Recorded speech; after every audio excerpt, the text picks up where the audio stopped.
I'm a mountain guide and mountain rescuer.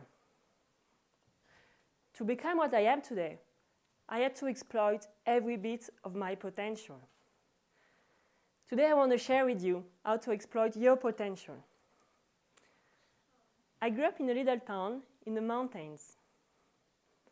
My parents were big outdoor people.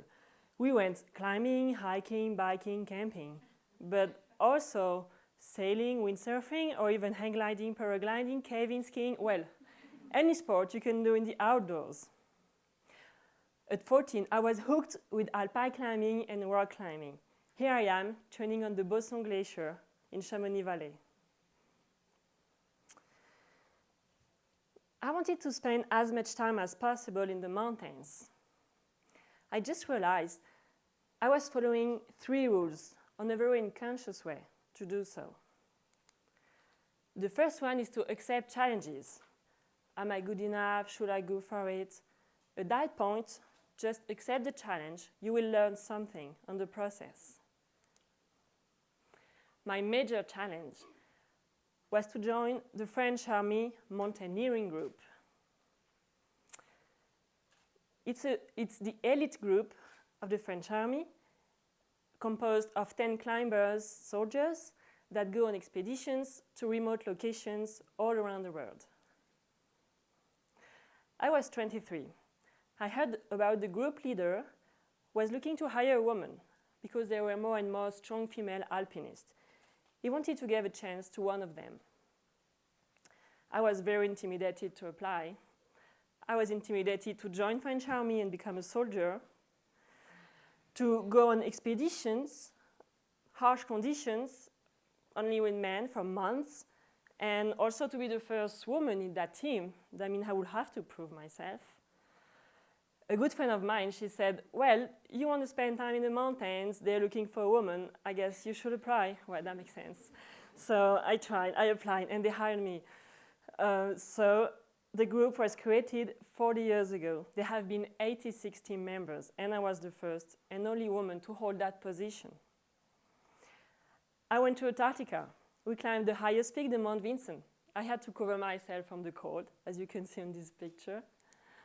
We went to the Himalayas. We climbed a 7,000 meters peak.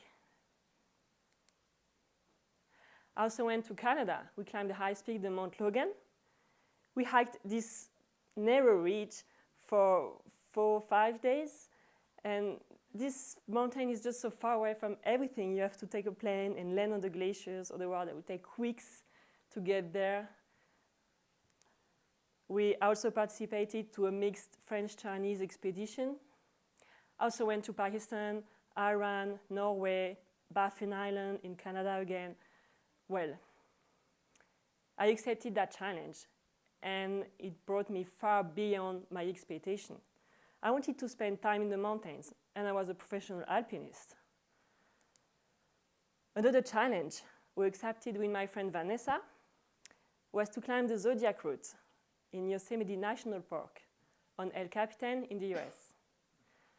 Vanessa had a mountain accident. She broke her back. She's paraplegic. But she kept climbing. We heard about a woman, a paraplegic climber, who did that route. So we thought, why don't we try? We accepted that challenge. We teamed up with 2 other climbers, Liv Sansos and Fabien Dugy. We trained hard in Chamonix to figure out how to do with the rope, because it's a bit different when you're paraplegic. We carried Vanessa to the foot of the base. We carried on our backs. We carried the water and food for 5 days. We fixed a rope for her. And she pulled herself up like this for 5 days during 600 meters. We slept on the wall. She was great. The 4 of us, we were surprised about that challenge, and we didn't know we had this potential, but we accepted that challenge, and it worked.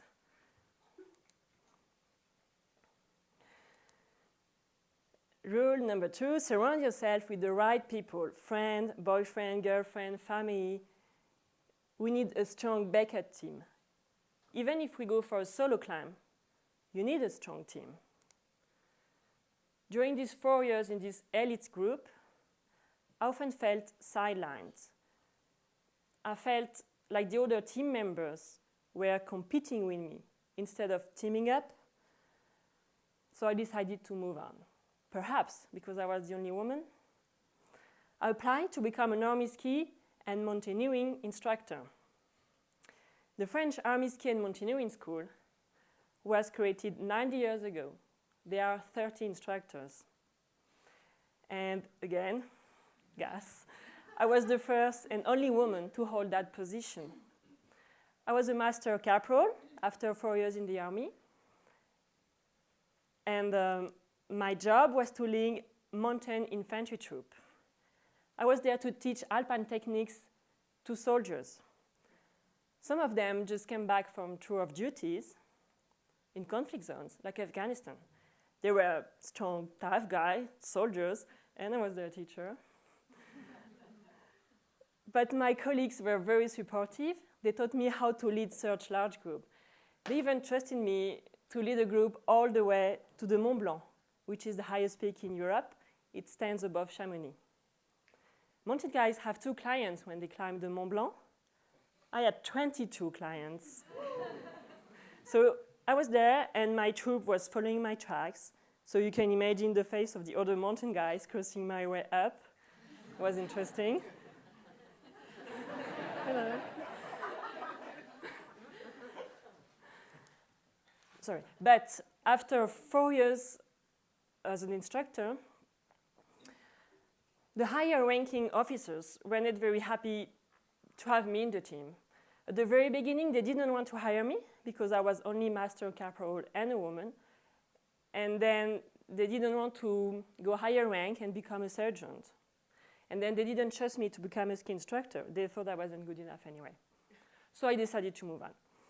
I saw a short advertisement about the Mountain Rescue Police that was looking for a mountain instructor. Yeah, you know the story. Yeah. So I passed the police exam. I joined the police school for 9 months. And I joined the Mountain Rescue Police. Yeah, you may think I like to get into troubles. No. The Mountain Rescue Police was created 60 years ago. There are 200 mountain rescuer policemen. And yes, I was the first and only woman to hold that position. But I can say that today I found a very supportive team. They trust me to become a good mountain rescue policewoman. They trust me to become a ski instructor. And they even want to hire more female mountain rescue policewomen. So there are 2 young women. They are in the process to become mountain rescuer. A woman just passed the exam this spring, so next fall, I'm about to have a female colleague after 9 years in these male-dominated institutions. That's exciting. Rule number 3, train hard, fail hard. Even talented people, at some point, they have to train hard if they want to reach ambitious goals, and eventually fail hard and train harder. The first time I took my mountain guide admission test, I failed. I was 22, I was young. I was very intimidated to be a mountain guide because it's a lot of responsibilities. And only 15 women had passed the exam before. So I tried, but I didn't commit 100%. I failed but close. So the year after, I trained harder. I got new skis, I got new boots. I went to the gym during the evenings to train my climbing, and I passed. And today I'm one of the 23 female mountain guides in France out of a total of 1,500. We are not even 2%. I want to say, people, this is a very durable job for women. I mean, we can do it, and this is an amazing job. But you have to train hard for the exam, eventually fail, and train harder. But it's worth it. I love to ski. And the better you ski, the more fun you have. So I thought about joining the ski instructor courses to improve my technique. And there is a special slalom exam to join the courses. So I asked a French ski instructor if he thought I could be good enough. He said, well, you could do it, but that's going to take you a long time. Okay. I thought, then if I train double, then I will shorten the time. So I got new skis, I got new boots. Yeah, I have many skis. And I joined a kids ski club. So there I was with my, because adult ski clubs do not exist. So there I was with my tight ski suit and these 12-year-olds showing me how to slalom ski. And the kids were great, and they cheered me up for my exam. So the first time I failed the special slalom exam, I started slalom skiing at 29. And I got it the year after. So today I'm a ski instructor at 20. And last winter, I went for the Euro test, the giant slalom exam, and I failed by 0.04 seconds. Yeah, I'm ready to train harder. It's nothing. So what's next? Today I want to share these values with more women. I want to share these with women because, well, I'm a woman. Because women need more positive and supportive impacts. Because women have different physical capacities and they have to train differently to pass exams defined by men. Because women have less role models they can use as a ground to further develop themselves. Because women have to break through more gender barriers and mental barriers. So Lead the Climb is to develop women's leadership with mountaineering courses. They didn't know it was impossible, so they did it from my train. Thank you.